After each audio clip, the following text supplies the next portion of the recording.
Chapter 10. The day passed much as the day before had done. Mrs. Hurst and Miss Bingley had spent some hours of the morning with the invalid, who continued, though slowly, to mend. And in the evening Elizabeth joined their party in the drawing-room. The loo table, however, did not appear.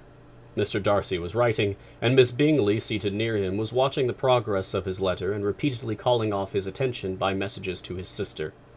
Mr. Hurst and Mr. Bingley were at piquet, and Mrs. Hurst was observing their game. Elizabeth took up some needlework, and was sufficiently amused in attending to what passed between Darcy and his companion.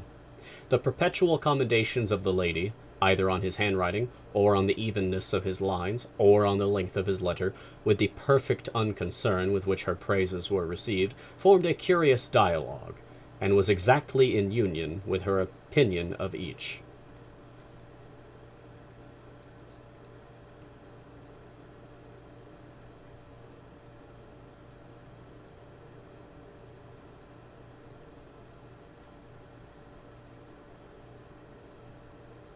Catherine. Okay, thank you. Oh, by Catherine, do you mean Caroline? Caroline? Okay. How delighted Miss Darcy will be to receive such a letter. He made no answer. You write uncommonly fast. You are mistaken. I write rather slowly. How many letters you must have occasion to write in the course of a year? Letters of business, too. How odious I should think them. It is fortunate, then, that they fall to my lot instead of yours. Pray tell your sister that I long to see her. I've already told her so once by your desire. I'm afraid you do not like your pen. Let me mend it for you. I mend pens remarkably well. Thank you, but I always mend my own. How can you contrive to write so even? He was silent. Tell your sister I am delighted to hear of her improvement on the harp, and pray let her know that I am quite in raptures with her beautiful little design for a table, and I think it infinitely superior to Miss Grantley's. Will you leave me to defer? Will you give me leave to defer your raptures till I write again? At present I have not room to do them justice. Oh, it is of no consequence. I shall see her in January. But do you always write such charming long letters to her, Mr. Darcy? They are generally long, but whether always charming, it is not for me to determine. It is a rule with me that a person who can write a long letter with ease cannot write ill.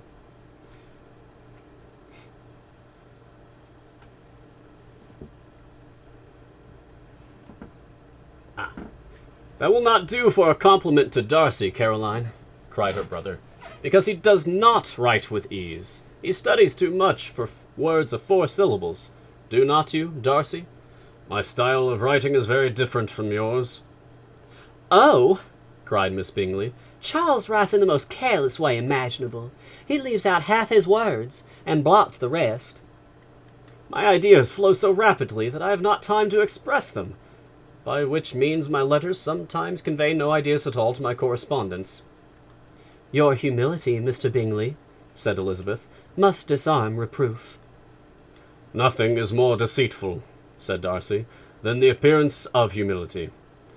It is often only carelessness of opinion, and sometimes an indirect boast. And which of the two do you call my little recent piece of modesty? The indirect boast, for you are really proud of your defects in writing, because you consider them as proceeding from a rapidity of thought and carelessness of execution, which, if not estimable, you think at least highly interesting. The power of doing anything with quickness is always prized much by the possessor, and often without any attention to the imperfection of the performance. When you told Mrs. Bennet this morning that if you ever resolved upon quitting Netherfield you should be gone in 5 minutes, you meant it to be a sort of panegyric, of compliment to yourself. And yet what is there so very laudable in a precipitance which must leave very necessary business undone, and can be of no real advantage to yourself or anyone else? Nay, cried Bingley, this is too much. To remember at night all the foolish things that were said in the morning. and yet upon my honor I believe what I said of myself to be true, and I believe it at this moment. At least, therefore, I did not assume the character of needless precipitance merely to show off before the ladies. I dare say you believed it, but I am by no means convinced that you would be gone with such celerity. Your conduct would be quite as dependent on chance as that of any man I know, and if, as you were mounting your horse, a friend were to say, Bingley, you had better stay till next week, you would probably do it. You would probably not go, and at another word might stay a month. You have only proved by this, cried Elizabeth, that Mr. Bingley did not do justice to his own disposition. You have shown him off now much more than he did himself. I am exceedingly gratified, said Bingley, by your converting what my friend says into a compliment on the sweetness of my temper. But I am afraid you are giving it a turn, which that gentleman did by no means intend. For he would certainly think better of me if under such a circumstance I were to give a flat denial, and ride off as fast as I could. Would Mr. Darcy then consider the rashness of your original intentions as atoned for by your obstinacy in adhering to it? Upon my word, I cannot exactly explain the matter. Darcy must explain for himself. You expect me to account for opinions which you choose to call mine, but which I have never acknowledged.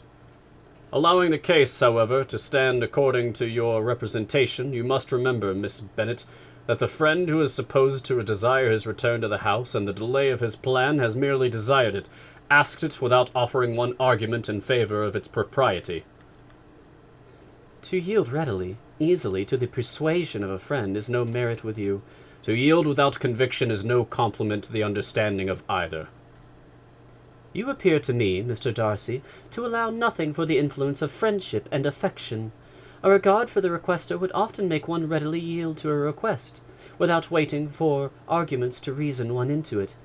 I am not particularly speaking of such a case as you have supposed about Mr. Bingley. We may as well wait, perhaps, till the circumstance occurs before we discuss the discretion of his behaviour thereupon.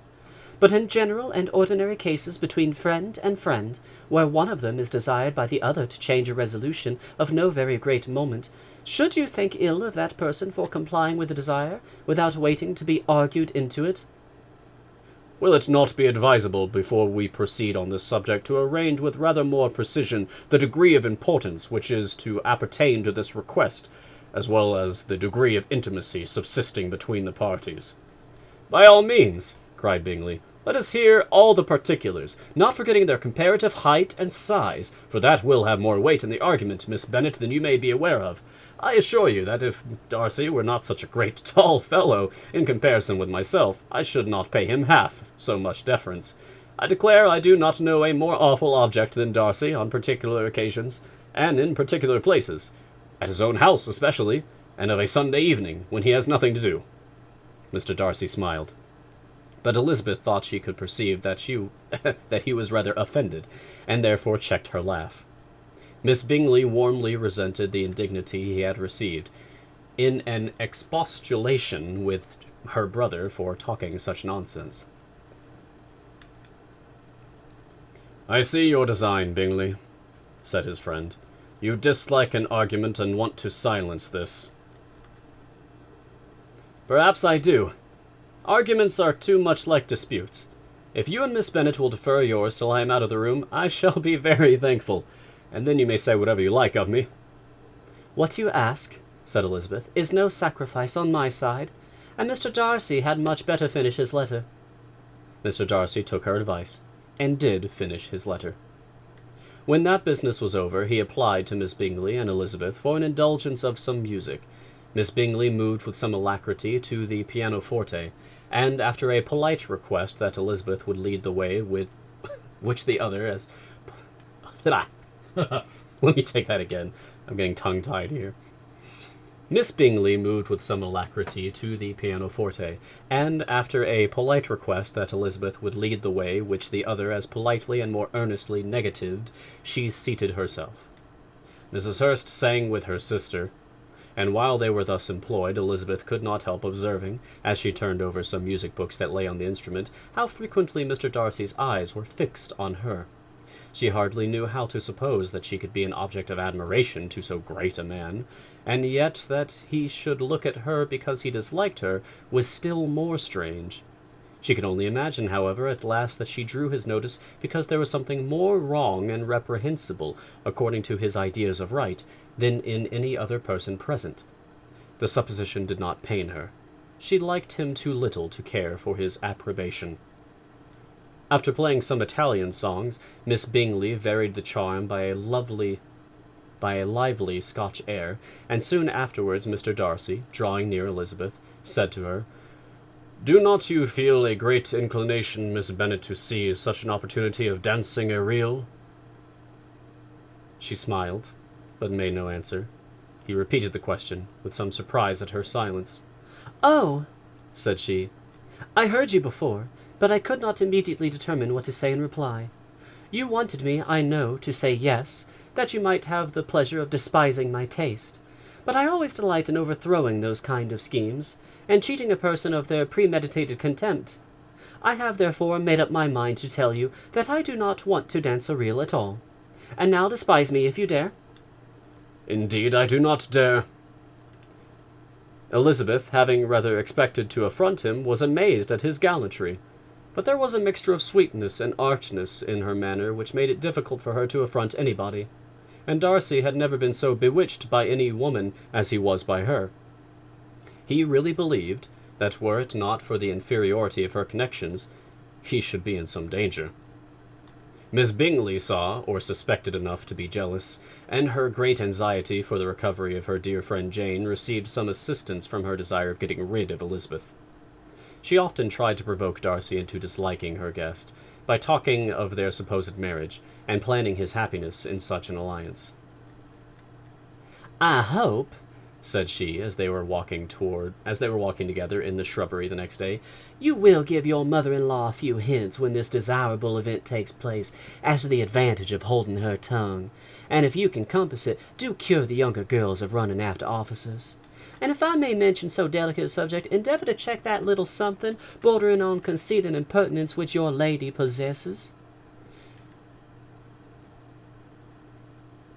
"Have you anything else to propose for my domestic facility?" "Oh, yes. Do let the portraits of your uncle and Aunt Phillips be placed in the gallery at Pemberley. Put them next to your great-uncle the Judge. They are in the same profession, you know, only in different lines. As for your Elizabeth's picture, you must not have it taken, for what painter could do justice to those beautiful eyes?" "It would not be easy indeed to catch their expression, but their color and shape, and the eyelashes so remarkably fine, might be copied." At that moment they were met from another walk by Mrs. Hurst and Elizabeth herself. "I did not know that you attended to walk," said Miss Bingley in some confusion, lest they had been overheard. "You used us abominably ill," answered Mrs. Hurst, "running away without telling us that you were coming out." Then, taking the disengaged arm of Mr. Darcy, she left Elizabeth to walk by herself.